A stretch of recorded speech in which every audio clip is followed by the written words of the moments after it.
I got shot. I'm wiggling my toes, right? And this isn't going out live now, is it? No, right. So I'll show you the photos, right?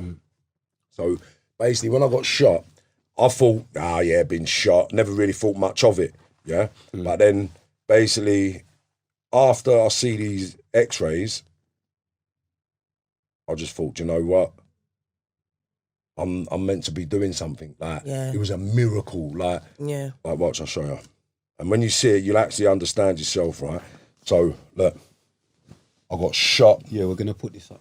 So I got shot in my willy. It went down my willy. It went into my willy, down my willy, and shot my right testicle into my pants. Right. The next one was in my leg, shattered my leg. I had 200 pieces of bone just shattered. Right. Naughty. Right. And then one went through my elbow, off the floor, through my hip, and shattered my spine. One went through my forehead there. Bloody hell, you look younger there, mate. And then one went in the eye. Still handsome now, isn't it? You know what I mean? Look younger there, mate. And then that's it there. That was me. That was the morning I woke up. Alhamdulillah, bro. Big smile, you know, because I wiggled my toes and I was like, yeah, we're back. Yeah. We're back. And then that was the leg. And then there's the X-rays, right? So that was the break in the leg. Right, so that was shattered. How many times you get shot? 5 in total. 5 times, yeah. 5 times 6 bullet holes. And then basically they put this in, right? So that was the bullet that went through my femur. Where was that, in Spain or over here? In Spain, in Marbella. In Port Banús. Yeah, on Port Banús it was. So see that bullet's whole. You see it's whole? Yeah. And it's gone through the biggest bone in my body, right? Now the bullet that went through my eye, right? The bullet that went through my eye, right? Let me just show you something. I'll show you again. Right, it went through my eye, and it stopped. Look, it stopped halfway through my eye. See it moving? Yeah. Right, so I've still got my retina. I've still got my optic nerve. It just stopped dead. It just stopped dead, right? But the mad thing about it is, right, and you'll see it on this X-ray now. Look, look, watch this. Look at the shape of that bullet. Yeah, come on. Flat as a pancake. It just stopped dead. Yeah, and you can feel the bullet holes. Feel that bullet hole there. Watch this. There's one bullet hole there. Yeah, it's open still. There's a bullet hole there, and then that one there through there. Yeah, that one's open still. That feel like a They're proper holes. They're proper holes. You know what I'm saying? Like and then the bullet that went through my eye stopped literally halfway through my eye, flat as a pancake. But when it's not your time, it's not your time. It wasn't my time. No, definitely not. My femoral artery got punctured in 3 places. I never bled. I never passed out, and I rung my own ambulance. Do you know what I mean? They told me I'm never ever going to walk again. Yeah, within 2.5 years, I had a professional fight on the world title undercard in Spain on the telly, and it's on YouTube. Marvin's boxing match, and I beat the Spanish area champion, which is the equivalent to the Southern area champion. I punched him up. I can say that because when you watch it, you'll see he just got punched up, and he was 27 years of age, and I was 40. Do you know what I'm saying? So. Still capable. Now, after that, then we started boxing. I'm in boxing. I got into the boxing. I started doing things. I started working with the young interventions, with the young... So how long was your recovery? 2.5 years, 3 years in total. Yeah, but I had to break my own leg because calcium doesn't come from any food or any medication you take. Calcium only comes from broken bone. So when you break a bone, it recalcifies. So because of the bones, when you see the bone, the shatters, you'll understand. So my bones was fragmented into so many pieces that they said I'm never ever going to walk again, and they wanted to amputate my legs. So I had to pay for that plate that you're going to see on the picture. So I paid for the plate, got out. So then they tell me I've got to sit in bed for a year. And I'm like, what? Why? And I'm thinking, well, I need calcium. I need to keep breaking my leg. And they said, you can't. You get too many infections. We'll have to amputate your leg. So I said, well, if I've got to amputate my leg because I can't walk, I'd rather amputate it and then get a blade. Because I thought Pretorius, I'll get one of them blades, I'll be a bad man, it don't matter. As long as I can stand up and fight, I'm good. That was my only intention. So after the shooting, I got better. I had a bone transplant. They took 17 centimetres of my pelvis, 2 bottom ribs, and put it in my leg with the pins. And then I started breaking my leg for 18 months, walking in the swimming pool. After 6-7 months, I started walking in the swimming pool, and then I started going to the gym, started sparring slowly with a crutch.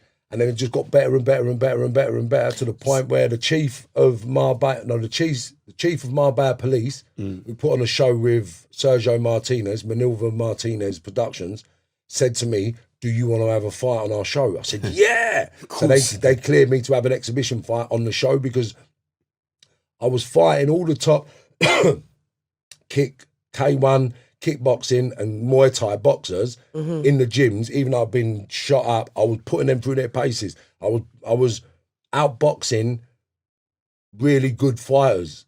Do you know what I mean? So he said to me, do you want to have a go on the fight? I said, yeah, sweet. So they let me have to go on the show.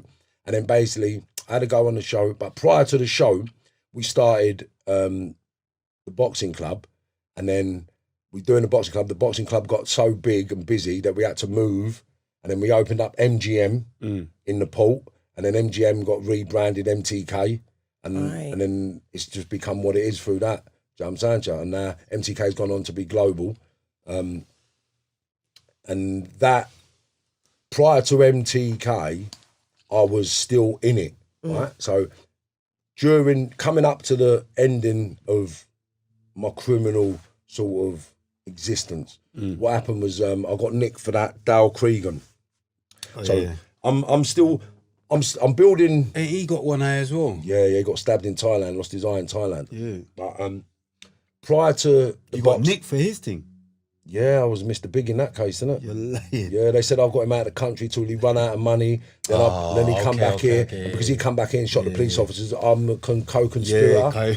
So I got extradited for that. Crazy. Yeah. Anyway, prior to that, we opened the gym up. He's a madman. He bombed him. Yeah, but you know what it is? He was another sick individual. He grenaded the feds. Yeah, but I know. It's mad. Like, why? Yeah. Like, why? I didn't like, get it. Do you understand? Like, why? Like, why? Like, why? I didn't get it. Why? You've just shot them. They're dead. Why are you throwing hand grenades on people? Like, come on, man. It's just crazy. Like, it's Manchester, innit? Crazy. For money. Crazy. Yeah, money. Yeah. Because I got different badness. I went through another bit of. I had a few issues a few dramas up in Manchester as well, growing. I got an artist from Manchester, GAV. He's got one eye as well. Yeah, was it his right eye as well? Is it his right or left? I can't remember. You know. So I know that's your masculine eye. He does. And ever since I lost my eye, I haven't been as aggressive as I used to be. Big up. Really? Yeah. Imagine that. And that's what I've learned about the human anatomy. Oh, is it? So it's calmed you down. Yeah, it's calmed me down. Yeah, it's calmed me down a hell of a lot. Have you ever thought of having your own boxing school? Well, I had it in MGM. I had my amateurs now. Yeah. The amateurs that I work with have gone on to be national champions. One of them will be a world champion, young Charlie McDonald. Sorry, I think he'll be a world champion eventually.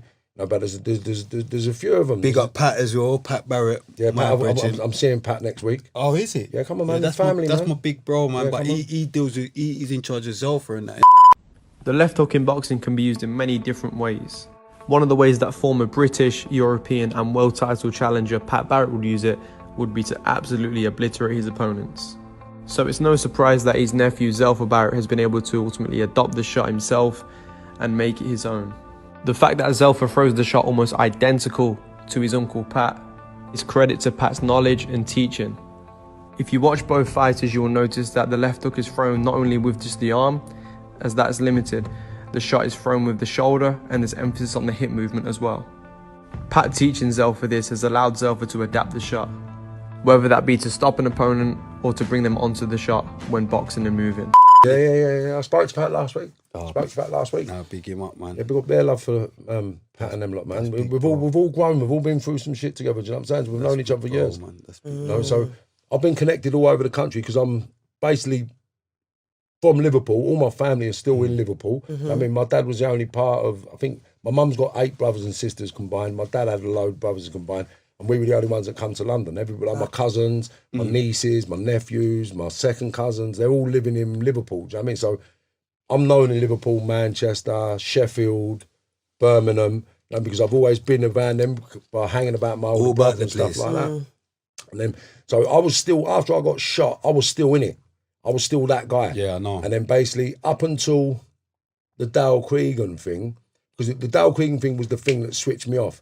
Because after the MGM, I got nicked. When I got nicked, it was the thing where I detached myself from MGM because obviously I couldn't be associated to MTK because of the badness and all that sort of stuff. So I had to pull away from that, go on my own journey to do what I was doing. And basically, when I got nicked for the Dale Cregan thing, I'm on the landings with all these villains and all these gangsters and all these people. And the one thing that really made me walk away from crime really was the mindset of the young criminals. So I'm on the landing, a few people that I've been in Spain with. My age or younger?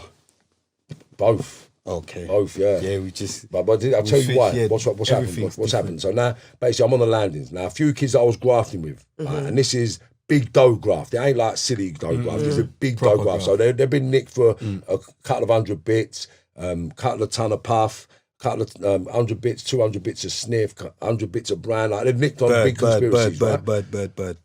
So I'm like, wow, fuck, what's happening? And they're like, yeah, I'm going to get an 8.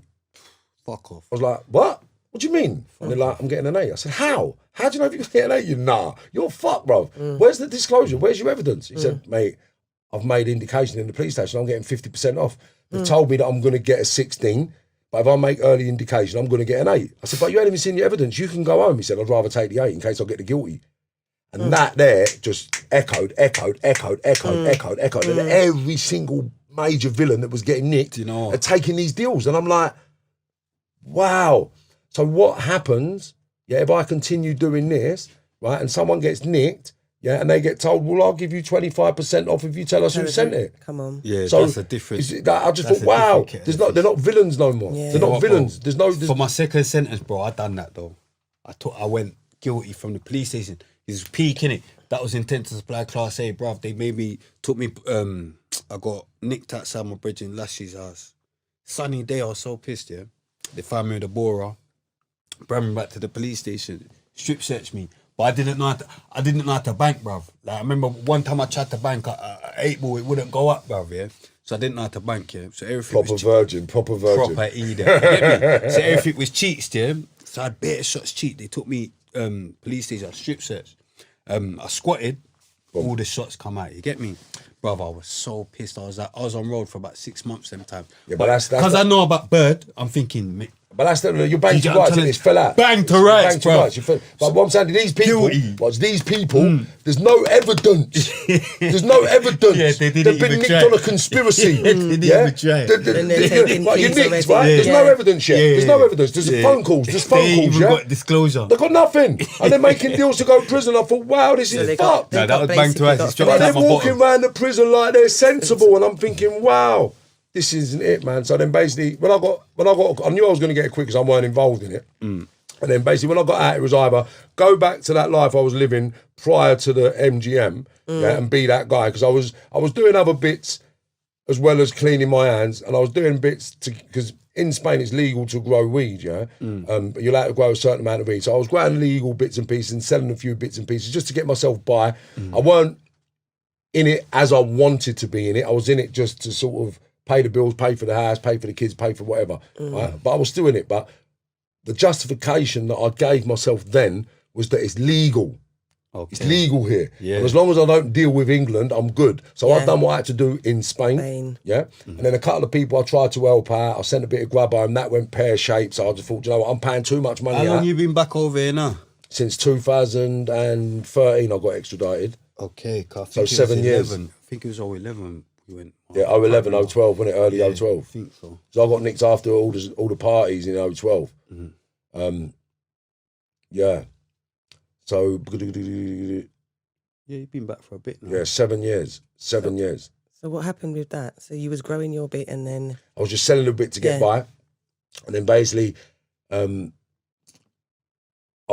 gym had just started, so I wasn't fully fledged in the gym. I was still being this guy, making money. And then basically, because in Spain, what I found, I didn't have to be a drug dealer, right? Because people needed people to collect money for them and intimidate people and hurt people. So I just thought, wow, I'll just take this journey then, innit? Yeah. I don't need to do this. So then people saying, oh, Marv, do me a favour. We're sending X amount of grub home to such and such. Will you go and make sure it's okay? Will you make sure it's all getting done? And we'll give you 100 grand. We'll give you 200 grand. We'll give you this to make sure it's okay. So I was like, all right, yeah, sweet. So I was just protecting products. I was getting people looked after and I was collecting money. So for me, I was just collecting money. So I started working with a guy from Manchester, collecting a few debts and nicking a few quid. And then basically I got introduced to Dale Cregan through this guy. Okay. And then basically Shit. it went, basically I got introduced to a guy called Lee Kelly through a guy called Dave Campbell. And then Lee Kelly was connected to Dale Cregan because Lee was older than Dale. And then basically they was all working for other people doing what they were doing. But I knew Dale through Lee. But then basically me and Lee had a really good relationship. I got on really well with Lee's parents and family. And we had a family relationship, not a business relationship. Right. But he helped me collect a few readies, a few bits and pieces. And basically my reputation sort of preceded me everywhere I went. So everyone that met me always just booked me as this bad guy, drug dealing nutcase, yeah? So I never said I wasn't. I'll just let people assume what they wanted, right? So Dale and them lot had an opinion of me. All them lot in Manchester had an opinion of me. And then basically when he got nicked and I come out, I was just like, I can't go back to Spain. If I go back to Spain, I've got to pick up this life. I don't want to pick up this life and end up here. I don't want to be walking around them landings at 50 years of age. Do you know what I mean? And I don't want to do it. I don't want to be walking around them landings at 50 years of age. Do you know what I mean? And then basically, that was the penultimate turning point in my life. And then it was shortly after that when the youngster owed the ready. Because I was owed a lot of money in England. So I had to collect money when I was in England. And then when I found out who was owed the money and I've had to do what I've done, that's when I thought, oh, do you know what? Okay, I can't do this no more. Shut me out. So then that week, I actually rung everybody who owed me money. I just said, keep it. And I was like, what? No, I'm paying you. I'm going to bring it. I said, no, I don't want it. No, Marv, I'm sorry. Because they're thinking, nah, I don't want it because they're going to get lit. Yeah. And I'm like, no, I don't want it. I'm going on a different journey. I'm doing other things. And I started working with another company. When man said they don't want it. Don't want it. Yeah, when you hear that, you think, bruv, forget all of that. Bruv, I've had man chatting all that, bruv. Like, yeah, bruv, if I say I don't want it, bruv, forget. But trust me, that drug game thing, we need to get into that because it's a slippery world as well. What it is what I've realised is this, it's a slippery world. Even It's like set up, it is set up so we fail. Yeah. It's set up so we lose. It's set up so we die, and it's set up so we go to prison, right? At the top of the chain, it's only a product. It's only figures. They don't touch nothing. They don't see nothing. They don't test nothing. They farm it out to everyone else to do all the dirty work. And then by the time it comes to England, everybody in the syndicates have earned their profit. It's dispensable product that comes here because it doesn't make sense taking that gamble. But people used to take that gamble back in the day. But the people that I started working with, I see how it worked. You know what I'm saying? And it was a thing where there's no consistency. So I see people at the top, right? Hundreds of millions of pounds going through certain people's. Definitely in Europe. Yeah. People, you see it. You see it. Like I'd get asked to deliver 3 million quid to someone. I might have to do us a favour. I'm dropping 10 million quid off. Could you follow us? Could you do this? Could you do that? So I was doing lots of things with people, doing lots of things. But even the people at the top were stressed out. They lost money. Yeah, they lost money. So when their parcels go over or someone fucks off with this or someone gets nicked or, for argument's sake, if a lockup gets done and they nick 2 tons, that's 17. That's 14 million pound gone. Heartbroken. 14 million pound gone, and it ain't just one person that owes that money. There's a combination of people that have all chipped in for that product, right? Because everybody chips in, and all the major villains work with each other. And this is another reason why the youngsters have got to understand that your elders are playing with you, right? Because this is what happens. Say you're working for us, right, Ace? Right. Now, you give me the ump. Yeah. Yeah. I say, Spray, do me a favour. Here's a postcode. I want to drop some grub off. Go and take this grub for me, please. You can keep 3 bits, yeah, and just give me the rest back. He's not going to say no. Why is he going to say no? You got 3 units. Exactly. Yeah? Or here's 100 grand. I've got 100 grand for you. Go and grab this parcel for me, please. There's no headache. It's my parcel. You're not going to get no headache at all. Just go and take it and let me do it. And then you can set up. Set that up. And then you got to come and say, where's my money? And then what I'll say is this. I'll tell you what we'll do. Take that and work your debt off. So now you're working for nothing. Exactly. And that's all. Maybe you can have a little 5 bills, a bag, what happens is, what happens then is that you're handling money now. So now what you do, you start doing is boxing and juggling. So you got 100 grand. You don't give 100 grand over.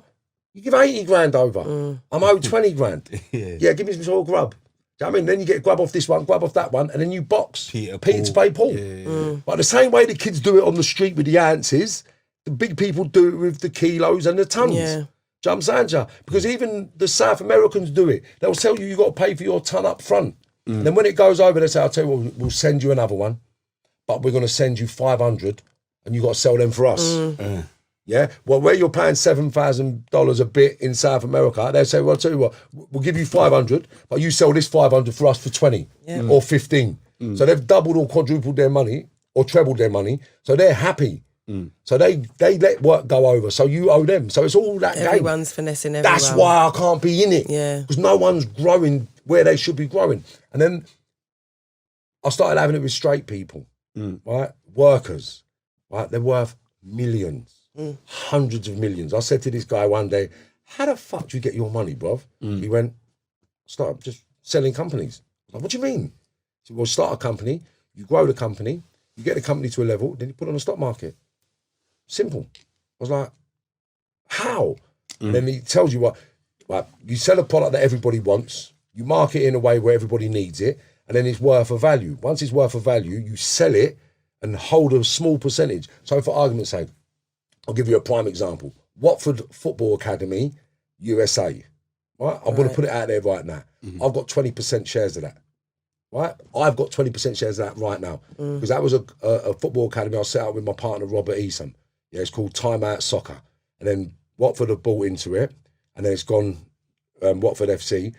Basically, and then I'll have to sell my shares in a few years' time. Yeah, it'll be a compulsory buyout, but I'll be able to have 1 or 2%. Okay. And that's how you make your money. You just hold a small percentage, nothing more than 4%. Like, imagine having 4% or 1% of McDonald's. Yeah. Imagine having 1% of Odeon. Imagine having 1% of Kentucky. Do you understand? And that's how it starts. So it's about getting a business, growing the business to a level where it goes on the market, it becomes a corporate company, and then goes global. And then it's worth billions.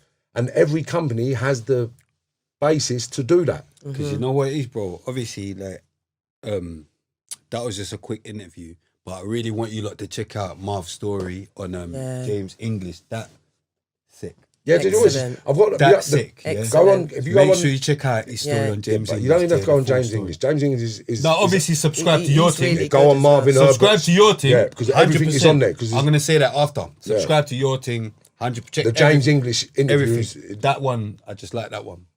Yeah, that was the first one was the rawest one. Yeah, and because that was the first time. That was the first time I was public. Tells your whole story. That was the first time I've ever gone public. Do you know what I mean? And it was like I just wanted to get it out there because what it is I know the mindset I had. Yeah. Now I know how smart I am.